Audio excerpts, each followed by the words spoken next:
Hey, y'all come on in, come on in, come on in.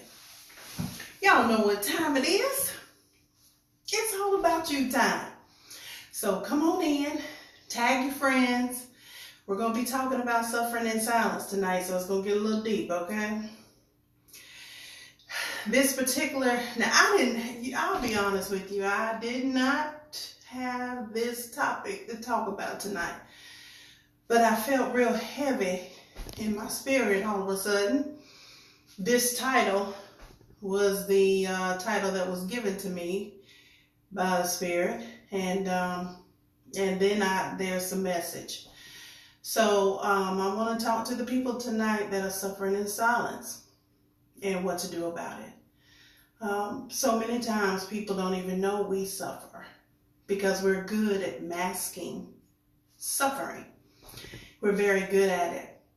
And I just wanted you to know that we're taught that. I mean, I think it's been embedded in our race and a whole lot of other races who have, had a hard upbringing to suffer in silence, to pretend like you're okay, to be the strong person for your family, to not allow yourself to feel negativity or anything that is negative.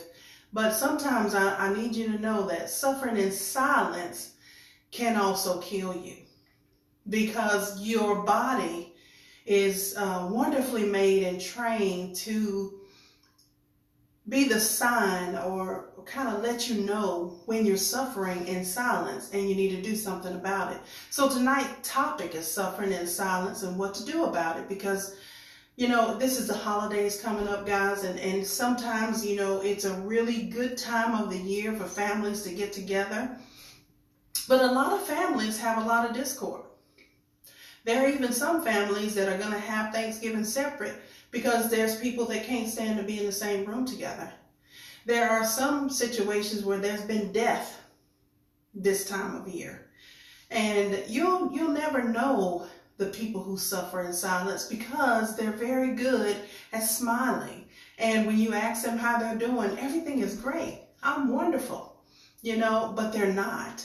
So I'm talking to those people tonight. I'm talking to I'm going to call y'all suffer in silence specialists, because you're very good at it. We are very good at it, including Miss Sharon, okay? We want to make sure that in the things that, just talk about some of the things that let you know you're suffering in silence and you may not know you are.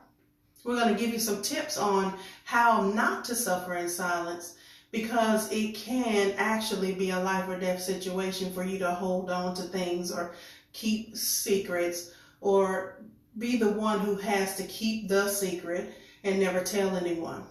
So let's talk about the consequences of suffering in silence. 1, physical ailments will start to show up in your life. Migraine headaches, back pain, knee pain. These are just a few. If you're harboring a whole lot of weight, you're suffering in silence. There are some things that you are not telling, that you're not talking about, that you are enduring and not being fully expressed in your life. And when you're not fully expressed in your life, and fully expressed, y'all, is just you being able to say what's so for you. Now, some of us are very good at telling it like it is, but we're not very good at telling it like it is about what's personal to us, because we're private. Okay? So people who suffer in silence are private people. They don't talk about their business to other people. They don't talk about what they're going through. They have been taught to endure and deal with it. And I want you to know, what you've been taught is something you need to unteach yourself, because if you don't realize, you are slowly killing yourself by holding in and suffering in silence and making sure that whatever it is, whether it's resentment, anger, and you're doing it in a silent way where nobody knows about it and you're pretending in your life. You're around people that you just really wish you can tell them off, but you're smiling in their face. You are not sleeping for a reason. You are not able to have a settled spirit for a reason. You are not able to have peace for a reason. And that's because you're suffering in silence. So I'm just going to give you 5 things that help me to stop suffering in silence. 1, stop being silent about it.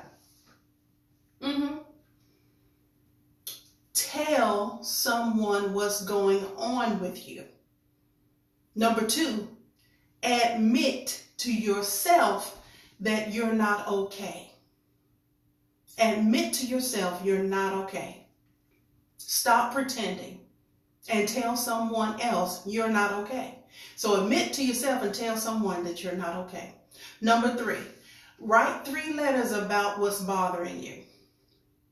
Now, the 3 letters are not 3 different things that's bothering you. You want to write 3 letters about one thing at a time. But each thing that you know that has you not at peace within yourself about it, that's the thing that you want to handle. Now, just to give you an example, it could be a failed relationship that you never had closure with. This is just a small example.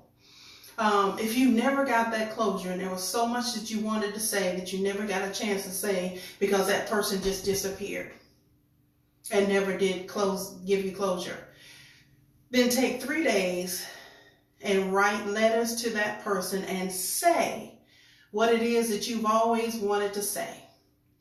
Ask the questions you've always wanted to ask and be fully expressed about how everything made you feel and what you want about it. Okay? The second day, write the same thing. Be fully expressed.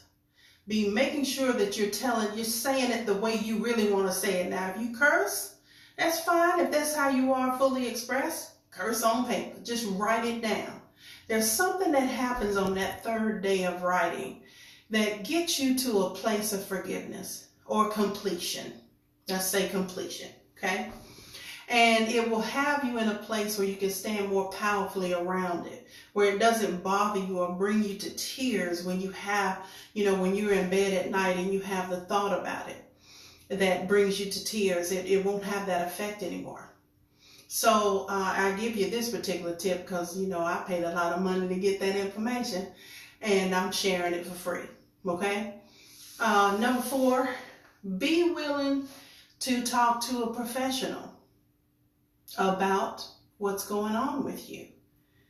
Don't make it mean that you're crazy. Don't make it mean that, if anybody find out I'm seeing a psychiatrist, what are they going to say? Do you know some of the most successful people in the world have a psychiatrist on their standby? I mean, literally. And the reason why they have those individuals is because psychiatrists can help you get to your deep-seated, the root of the causes of some of the things that's happening with you. They're fully trained to do that. And if medication is required, then they know how to prescribe medication to help you. There are some bipolar people walking around here and don't even know they're bipolar. But they've been dealing with the going to 100, at the drop of a hat with their emotions and the depression and all the things that happen, and they don't know why it's happening, when they very well could be prescribed bipolar medication, get their hormones and stuff together, and have their everything in line, and then all of a sudden they're back to a normal feeling. But number 4, forgive yourself.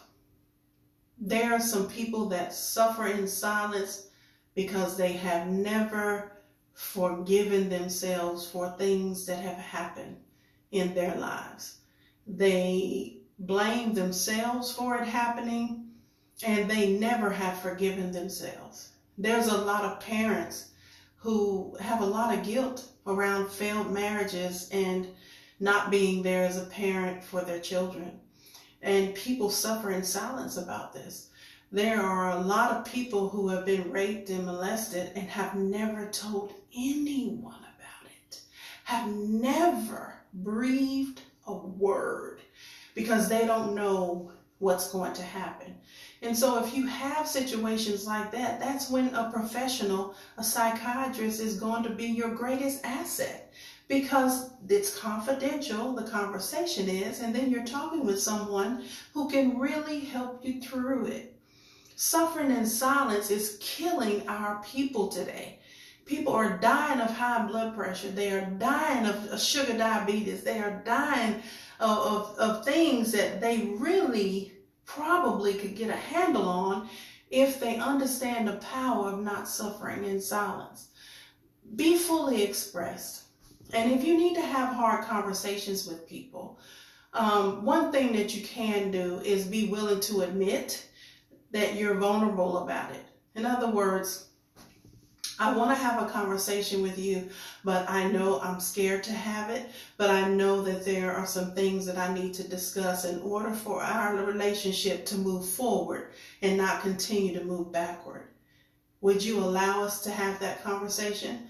And if you just repeat those words, repeat this video, write those words down, because you can have a hard conversation and be fully expressed without anger, without physically attacking someone, and you can do it even without tears if you do your homework first. Those 3 letters I was telling you about. So, suffering in silence. Let's go back over the steps of what to do when you're suffering in silence. Stop being silent about it is number 1. That's the biggest, hugest step. You got to have courage. You got to be willing to talk. You got to be willing to speak what's going on and say, hey, here's what's happening with me. Number 2, get in a state of at least wanting to admit to yourself that there's a problem. Admit that you're suffering. You're not sleeping. You're not able to, you're tired. You're not able to think. You're not able to do the things that you need to do, and you don't feel like yourself. You have to be willing to admit there is a problem. Also, number 3, write 3 letters about one situation at a time. Oh, I think I forgot a little tip. When you write your letter the first time, you want to write until you can't write anymore, but the next morning you want to get up, read that letter, and burn it, and watch the ashes float away. Then that same day, which would be day 2, you're writing a letter about that same situation, talking to that same person, or saying what's present for you about that situation that you're kind of holding in silence. And the next morning, get up, read that letter, burn it, and watch the ashes float away. There's something very special that happens on that 3rd day. That 3rd day, you almost get complete. You feel a sense of relief. You are at peace about it, and no longer does it cause an emotion when you're discussing it. So make sure, number 3, that you do before you have a conversation with people, so that you will be in a place where you can talk about it and not have to be emotional, and you can stick to the facts, okay? Intent versus impact. So always keep those 2 in mind when you're talking with individuals. Here's what you did. Here's how it impacted me. And I just wanted you to know that, okay? Number 4, be willing to talk to a professional about what's going on with you. Have some courage, make an appointment. There are free services out there for you to talk to a psychiatrist. If you are employed and you do have benefits, many people don't know that in your benefits is called an employee assistance program. You're already paying for the benefit, you just may not know it. And they have free services available to you to talk to a psychiatrist, at least 3 visits per situation that you can take advantage of. And that costs you nothing but a 1-800 phone call. Number 5, forgive yourself. Forgive yourself. Give yourself some kindness. Yes, things do happen. Yes, we may have been responsible for things happening. But at the same time, know that you're human. Know that you're not always perfect all the time. And know that the reason why Jesus died on the cross was for our sins. Now, if God himself can forgive you, why can't you? We are not perfect. You want to learn from your mistakes, but at the same time, don't nail yourself to the cross for something that you can't undo. It's done. Forgive yourself. And I want to thank y'all for tuning in to It's All About You tonight. And I want you to share this video to anyone that you know is suffering in silence. I want you to share this video. I want you to post it. I want you to just let everybody know that this holiday season, give yourself a gift and stop suffering in silence. Have a great night tonight. I appreciate you guys tuning in every Thursday to It's All About You at 8 o'clock. I love you and God loves you and ain't nothing you can do about it. Have a good night. Thank you for tuning in.